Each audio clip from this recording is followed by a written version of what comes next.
네, 그러면 이제 두 번째 주제로 넘어가 보도록 하겠습니다. 70년대 인플레이션 하고요. 그 다음에 주식시장. 요거 다시 한번 또 그냥 숫자 한번 또 보고 가보도록 하겠습니다. 워낙 또 이야기들 많이 하니까요. 네, 일단 70년대 주식시장을 봐서는 참 재미가 없었어요. 내렸다, 올랐다, 내렸다, 올랐다 박스권이었습니다. 참, 이게 우상향하는 미국 증시가 이렇게 기나긴 박스권에 가다녀, 그죠? 특히나 이제 70년대를 장악했던 거는 인플레이션이 너무 높았다라는 것이고, 그럼 우리가 이제 숫자를 한번 이렇게 해 보도록 하죠. 과연 그 인플레라는 것이 증시 어느 정도까지 아팠었고, 그 뒤에 과연 반등이라는 거는 제대로 나왔었냐라고 보게 되면, 그 인플레 구간을 크게 한 세 가지 정도로 우리가 볼 수가 있습니다. 첫 번째, 70년대 초반, 중반, 그리고 후반 이렇게 나눠볼 수가 있어요. 근데 70년대 초반에 보시면은 제가 요거는 이제 월간 평균으로 해가지고서 나타낸 겁니다. 그렇게 했었을 때 70년 초반에는 수익률이 거의 뭐 한 30% 가까이 빠졌었습니다. 예, 예, 그랬었다가 그 다음에 갑자기 반등을 하기 시작을 해요. 그러면서 반등이 57% 정도 나왔었고요. 그러고 나서는 아이고 또 물가가 높네요. 이렇게 보시면 이때 당시에 물가가 6.4까지 올라갔었어요. 그랬다가 물가가 내려가면서 증시가 올랐죠. 그래서 물가가 그 다음에는 2.9까지 빠집니다. 그랬다가 다시 물가가 치솟기 시작을 해요. 그래서 12.2까지 치솟습니다. 그러니까 증시가 하대짝 놀래갖고 43%가 빠집니다. 그러고 나서 또 물가가 내려오니까는 물가가 높았던 건 잊고 다시 사자 해가지고 6.2까지 CPI 빠지거든요. 그러면서 증시가 57%또 올라갔었습니다. 근데 그 다음 보시면은 또 물가가 재차 상승을 하기 시작을 했고, 근데 사실 이제 70년대 후반에는 물가하고 증시하고 같이 안 움직입니다. 그러니까 물가가 내릴 때 증시가 오른다거나 물가가 오를 때 증시가 내리질 않고요. 같이 움직여요. 그러니까 관계성이 앞에 두 번은 매우 높았고요. 뒤에 한 번은 관계성이 낮았습니다. 그래서 이때는 보시면은 제일 많이 빠졌던 게 16%, 19%였고 그 사이에 53% 반등도 나왔었습니다. 그러니까 제가 요걸 이제 왜 오늘은 가지고 나왔냐 하면 그런 말씀을 좀 드리고 싶어요. 그러니까 인플레가 문제가 많이 된다. 그러니까 시장에 악재라는 거는 늘 존재하고 그중에는 진짜 우리가 와 이게 과연 해소가 될 수 있을까 싶은 일들도 벌어져요.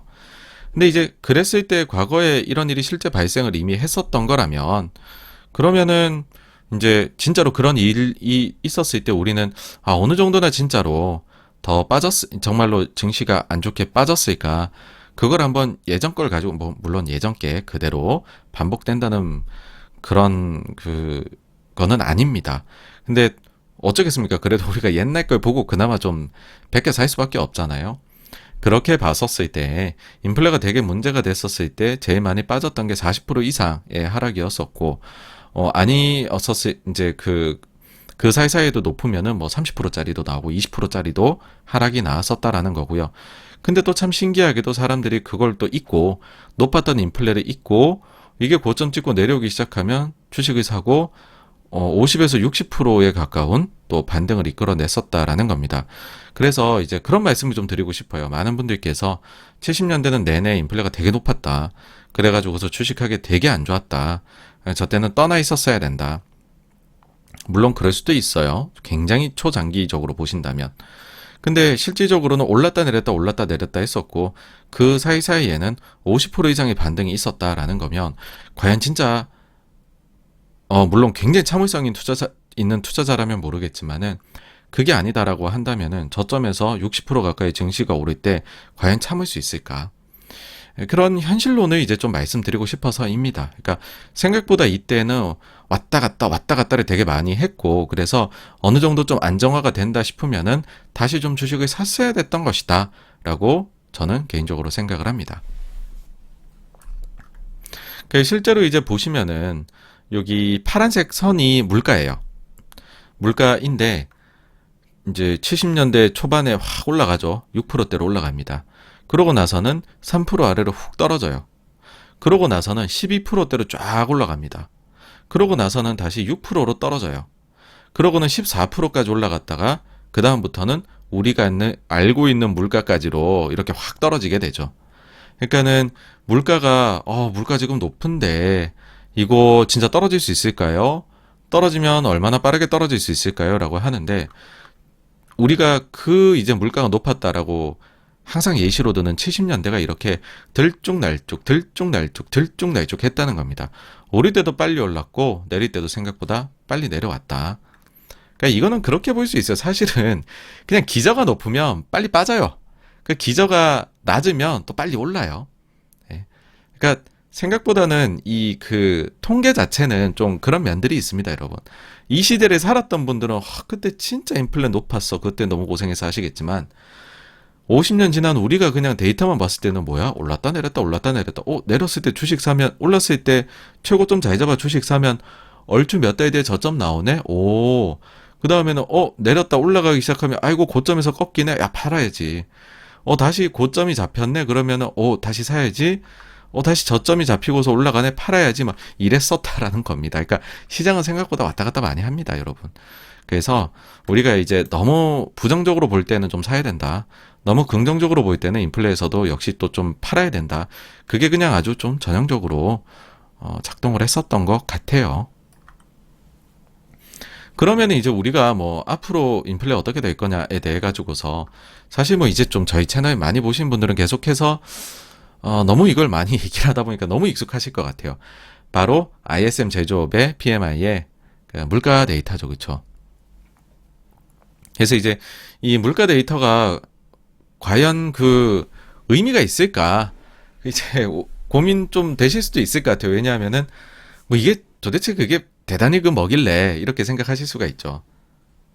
근데 이제 제가 볼 때는 이만한 게 없습니다. 이만한 게. 왜 이제 이만한 게 없다라고 생각을 하냐 하면 다른 게 좀 역사가 많이 짧아요. ISM 데이터가 역사가 좀 많이 깁니다, 여러분. 딴 것들 가령 예를 들면은 중국의 생산자 물가하고 비교해보자 하면은, 이 70년대에는 중국이 미국에 물건을 안 팔던 시기입니다, 여러분. 그러니까는 뭐 중국 관련된 데이터로 미국을 예상하기 어려운 것이죠. 뭐, 이 인플레의 뭐, 요번 같은 경우엔 또, 저게 많이 높았죠. 중고차가 많이 높았는데, 그러면, 근데 이때는 또 뭐가 높았냐라고 해보면 중고차는 아니거든요. 유가가 많이 높았죠. 근데 또 유가하고 그려보면은 이게 또 예쁘게 그렇게 안 나오더라고요. 그러니까, 그때를 상징하는 것들이 있는 것들을 갖고서 70년대 유가인데 지금 와서 유가를 할 수도 없고 지금은 중고차인데 70년대 유가를 중고차에 넣을 수도 없으니까 공통된 게 역사도 똑같은 게 ISM밖에 없습니다. 그래서 요거를 가져와 보면요. 70년대예요. 파란색이 요거는 이제 전체 구간이네. 70년부터 지금까지. 파란색이 CPI고요. 빨간색이 프라이스를 6개월 시차를 가지고서 이렇게 제가 조정해서 둔 겁니다. 그래서 놓고 보시면은 얼추 이게 좀 비슷하게 맞아 들어가요. 이게 너무 길죠, 그쵸? 70년대만 딱 끊어서 한번 가져가 볼게요. 70년부터 이제 82년까지 놓고 보면 빨간색이 프라이스고 파란색이 CPI인데 얼추 비슷하게 갑니다, 여러분. 그래서 이때 당시에도 잘 요 부분이 작동을 했다. 지금 놓고 보면은 지금도 이제 지금까지는 사실은 잘 작동을 해오고 있어요. 그래서 저도 이제 그래서 제가 뭐 이렇게 매크로 되게 잘 보고 이런 사람 아닙니다. 그리고 뭐 제가 지금 미국에 있는 것도 한국에 있으면서 저 이제 해외 못 나간 지가 좀 엄청 오래됐는데 뭘 알겠어요. 미국에 대해서 지금 미국 사람들이 진짜 인플레를 어떻게 뭐 느끼고 있는지. 그리고 이제 현업에서 떠나가지고서 뭐 미국에 있는 그런 뭐 애널리스트나 이런 분하고 컨콜이나 이런 것도 할 수가 없는데 제 수준이 뭐 그렇게 높지가 않거든요. 근데 코릴레이션만 봤었을 때는 이건 떨어지는 건 맞거든요. 이게 근데 안 맞으면은 뭐 그것도 어쩔 수 없기는 한데 확률이라는 게 뭐 100%라는 건 없으니까. 근데 어쨌든 우리는 뭐 이 아주 혼돈스러운 주식 시장에서 그래도 몇 개 좀 확률이 높은 것들은 믿고 이제 잡고 가야 되는 거고, 그랬을 때에는 여러분들한테 보여드릴 건 이거밖에 없다는 거죠. 그리고 또 한 가지 이제 말씀을 드리고 싶은 게, 제가 이제 중고차 계속 얘기를 드리잖아요. 좀 이상하실 수도 있어요. 아니, 중고차가 뭐 그리 대단하길래, 첫째. 그 다음 두 번째는, 요즘에 사실 중고차 얘기도 안 나오는데 그거 봐서 뭐 해? 요즘은 우리는 인건비 얘기하고, 전쟁 때문에 유가 얘기하고, 그 다음에 주거비 얘기하는데 너 왜 아주 올드 패션드한 걸 가지고 오느냐. 이렇게 이제 얘기를 할 수 있는데 그건 아닙니다. 그러니까 그게 뭐냐면 만약에 중고차가 빠르게 떨어지기 시작하면 이게 역기여를 할 수 있는 거거든요. 마이너스를. 그러면 다른 부분들이 좀 올라도 끌고 내려버리는 거죠. 물가 자체를. 왜냐면 중고차 자체가 굉장히 펌핑이 돼 있어요. 지금. 어느 정도로 돼 있냐면 코로나 딱 시작할 때부터로 해서 보는 겁니다. 이게. 그러니까는 이제 아니죠. 제가 이게 이제 2021년도부터 해가지고 지금까지로 누적으로 2021년 이제 그러니까 22년 말이죠. 그때부터 지금까지 나온 CPI 데이터를 가지고 했었을 때 누적적으로 물가가 상승한 게 있을 거잖아요. 그럼 그 중에서 각각의 항목들이 얘네도 누적적으로 오른 게 있겠죠. 퍼센트가. 거기다가 각자가 차지하는 이 CPI 지표에서의 비중을 곱해가지고서 과연 그러면 지금까지 지난 한 1년 한 8개월 동안 물가가 많이 올랐는데 거기에서 누가 얼마나 기여를 했냐. 그걸 한번 보자는 거죠. 사실 주거비가 제일 크게 차지를 합니다. 3분의 1이 차지를 해요. 근본적으로 비중이 커요. 3분의 1이 차지를 하는데 근데 기여도는 24%예요. 그 다음에 에너지가 이제 한 10% 조금 안 되게 차지를 하는데 이게 22%. 그 다음에 음식이 또 역시나 에너지 비슷하게 차지를 하는데 18%. 그 다음에 중고차가 계속 비중이 올라서 이제는 4%까지 올랐거든요. 근데 요게 14%예요. 기여도를 생각 안 하고서 누가 제일 많이 올랐냐라고 하면 중고차가 단연 왔답니다, 여러분. 그리고 중고차가 오르니까 신차 가격도 자극을 해서 신차가 6% 기여를 했습니다. 그러니까 자동차가요. 이거 자동차 관련 보험이나 렌트 이런 거 뺀 거예요. 그것까지 넣으면 더 커집니다만은 어쨌든 자동차 쪽이 20% 플러스 알파의 지금까지의 소비자 물가 상승에 기여를 한 거예요. 이게 만약 마이너스로 크게 돌기 시작을 하면 생각보다는 물가는 제가 볼 때는 좀 잡히기 쉽다라고도 생각을 해요. 좀 더 이제 제너럴하게 말씀을 드리자면은 과연 지금의 인플레는 누가 만들어낸 거냐? 하나는 과잉 유동성 때문에 자산 가격이 펌핑된 거다. 그게 이쪽에서 어디 들어가겠어요? 제가 볼 때는 주거비에 많이 들어갈 것 같아요. 다음으로 전쟁 때문이다.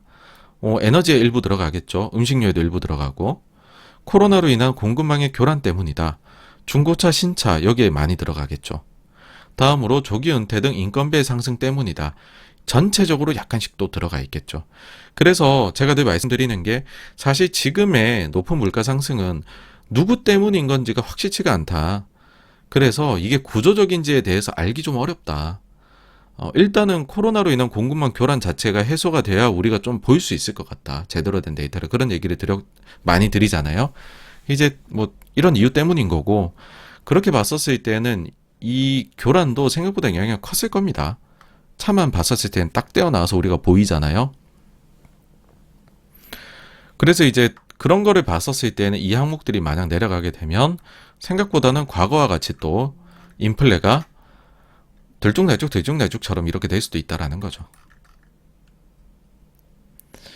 이제 그렇게 해서 보았을 때 중고차 쪽은 아까도 한번 말씀드린 바 있듯이 선행지표인 매년은 굉장히 많이 떨어지고 있습니다만 CPI의 중고차는 전혀 떨어지지 않고 있다라는 거고 결국은 따라가지 않겠느냐라고 생각합니다. 다음으로 이런 우려를 하실 수가 있어요. 이게 제일 많이 듣는 우려인 것 같아요. 아니 연준 위원들 전부 다 엄청나게 요즘 매파적으로 얘기하고 있지 않느냐. 왜 86번간 갑자기 이 사람들이 지표가 조금만 좋아지면은 비둘기 피봇을 할 수도 있는 그런 가능성이 보인다라고 이야기를 하느냐. 의아해 하신 거예요. 근데 저는 오히려 그런 생각을 가지신 분들이 더 의아해요. 그러니까 시장의 반응에 의아한 게 저희 채널의 그 모토는 그거였죠. 초반에 세게 하자. 처음에 긴축에 들어갈 때 막 그런 말씀 드렸잖아요. 처음에 그냥 100bp, 200bp 하지 시작부터 인상을. 연초부터 그냥 강하게 팍팍 때리지. 심지어 이런 얘기도 했습니다. 3월에 200 올리고 다음에 100 올리고 그 다음에 100 올리지. 그럼 바로 잡히는데 그냥 짧고 굵게 딱 가고 그 다음에 이제 누리면 되는데 야 이렇게 질질 끌고 가다간 결국은 인상해야 되는 금리는 다 인상하면서도 인플레이션 잡는 거는 시간을 굉장히 낭비할 가능성이 있다 라고 말씀을 드렸는데 지금 그렇게 흘러갔잖아요. 결국 4% 올리는 거예요. 4% 이상. 연준에서는. 근데 올렸는데도 지금 사람들은 오히려 인플레가 더 안 잡힐 것처럼 지금은 생각하는 거죠. 그러니까 정말로 쎄함은 언제 느꼈어야 되냐면 연초에 느꼈어야 됩니다. 이래도 될까? 라고 느꼈어야지 이미 한 4%까지 올려놓은 상황에서 이래도 될까는 전 좀 의아한 거고, 그 다음에 6월 달에 CPI가 9.1%였어요. 근데 그때 사람들이 보는 터미널 레이트는 그렇게 높지 않았어요. 근데 지금은 어쨌든 8.5, 8.3 좀 내려왔어요. 근데 지금은 터미널 레이트를 4, 5 혹은 그 이상으로 보고 있습니다. 이것도 이해가 잘 안 가기는 해요. 오히려 살짝 내려오고 있는데 왜 더 높일까? 라는 것이죠. 그런 측면에서요, 요 말은 굉장히 재미가 있습니다. 지금 연준의 요즘에 위원들이 하는 얘기는 뭐냐면, 그 사람이 기존의 매파로 분류가 됐든 비둘기파로 분류가 됐든 요즘의 연준 위원들이 밖에 나와서 인터뷰를 하면 모조리 매파예요. 모조리 매파적으로 이야기를 하고 있습니다. 근데 그 양반들이 가장 최근 했던 FOMC에서 점을 찍을 때는 분명히요, 이것도 여러 차례 말씀드렸지만 11명의 위원들이 점을 찍는데 보시면은 올해 연말까지 125bp 이상의 인상으로 찍은 사람이 여기에 10개예요. 9개가 125, 한 명은 그보다도 50bp 더 위에 찍었네요. 반대로 100bp까지만 올리자, 연말까지 라고 하는 사람이 9명이에요. 8명이 100에 찍었고 한 명은 그보다 또 50 밑에 찍었어요. 굉장히 대깔꼬마니로 예쁘게 찍어놨습니다. 한 명만 밑으로 내려오면 100이 돼버려요. 만약에 한 명이 내려와서 100을 찍었다라고 하면 사람들은 비둘기적이다라고 얘기했을 수도 있습니다. 이날 회의 자체를요. 그 정도로 박빙이었어요. 그러니까 마치 뭔가를 선정하는 결선 투표 이런 걸로 치면은 진짜 한 표 차이로 지금 누가 당선되고 안 되고 이런 상황이 된 건데, 투표 실제로 이렇게 했던 양반들이 지금은 나와갖고는 전부 매파적인 얘기만 하고 있는 거예요. 근데 그 매파적인 얘기를 하고 있는 사람 중에서 절반은 100 이하를 찍은 사람이에요. 그러면 이건 어떻게 봐야 되는 거냐면 제가 볼 때는 약속된 플레이라고 생각을 합니다. 그러니까 워낙에나 인플레이션에 대해서 심리를 꺾는 게 중요하기 때문에 일단은 점을 찍어 놓은 거에서는 비둘기 피보팅을 할 수 있도록 가능성을 열어놓고 나가서 이야기할 때에는 기대 인플레를 잡기 위해서 굉장히 매파적으로 입을 맞춰 얘기를 하자. 그러지 않으면 저는 설명이 안 된다라고 봐요. 그래서 하여튼 요즘에 말과 행동이 막 그렇게 다르지 않다. 아까 말과 행동이 그러니까 많이 다르다. 좀 하여튼 희한합니다. 예. 다음으로 이것도 있어요. 전쟁이 날 거다. 다시 냉전처럼 갈 것 같다. 중국 해가지고 공급망이 해체될 것 같다. 막 그런 얘기들도 합니다. 안 좋은 이야기들을 굉장히 많이들 이야기들을 하죠. 근데 여기에 대해 가지고서도요, 그런 얘기를 또 이제 좀 드리고 싶은 게 있어요. 뭐냐 하면은, 옛날 이제 주식 하시던 분들, 앙드레 코스톨라니니, 이런 사람들의 책을 읽어보면 세상에 별의별 일이 다 있어요. 세계 1차 대전, 2차 대전, 케네디 대통령이 암살에 당하고, 누구는 아이젠하워는 갑자기 쓰러지고, 그 다음에 레이건 같은 경우는 총에 맞아가지고서 위독한 상황에서 막 이렇게 중태에 빠지기도 하고, 쿠바 사태도 있었고요, 중간에. 그래서 시장이 올랐다 내렸다 올랐다 내렸다 하는 건데, 그러니까 그랬을 때 하락이 그래서 90%가 나왔느냐, 그건 아니란 거죠. 그러니까는 그랬을 때 시장이 소화하는 정도가 있다라는 겁니다. 그러니까 우리가 안 좋다 그러면은 오케이, 안 좋고, 그럼 주식쟁이들은 안 좋은 정도를 우리가 어느 정도 반영해야 돼, 여기로 이제 넘어가게 되는 거다라고 봐요. 그래서 안 좋은 게 대단히 안 좋은 걸로까지 여겨지는 건 좀 문제가 있는 거다. 그러니까 가령 예를 들면 금융위기 왔었을 때 그때 당시에 어떤 얘기 했냐면 한국 증시가 2000, 2100 이렇게 되다가 1000이 깨졌죠. 900도 깨집니다. 잠깐. 그렇게 내려가니까는 제2의 IMF다 해가지고서 250까지도 빠질 거다라는 얘기도 있었어요. 근데 그건 너무 가했어요. 250까지 빠지면 제가 알기로는 그러면 우리나라 PBR이 0.2 막 이럴 거예요, 아마. 0.1에서 0.2 사이였을 겁니다. 그 정도로 내려간다면. 근데 그건 과한 거다. 근데 왜냐하면 지수가 IMF 때 그만큼 빠졌었거든요. 그러니까 제2의 IMF 얘기하면서 그런 얘기가 나오는 것이죠. 그러니까 그런 것들은 분명히 이제 뭐 미국이 서프라임 모기지가 터지고 금융사들이 망하는 건 엄청난 일이지만 그에 합당한 주식시장에 벌만 내리면 된다라고 생각을 합니다. 그래서 악재에 대해서 너무 모든 게 망할 것처럼 우리가 또 주식하는 사람들은 또 긍정론자가 살아남잖아요. 여기는 거는 조금 그렇다. 지양하자. 이고요. 그래서 여기까지가 두 번째 주제에 대한 내용이고, 그러면 한번 다음으로 다음 주제로 넘어가 보도록 하겠습니다.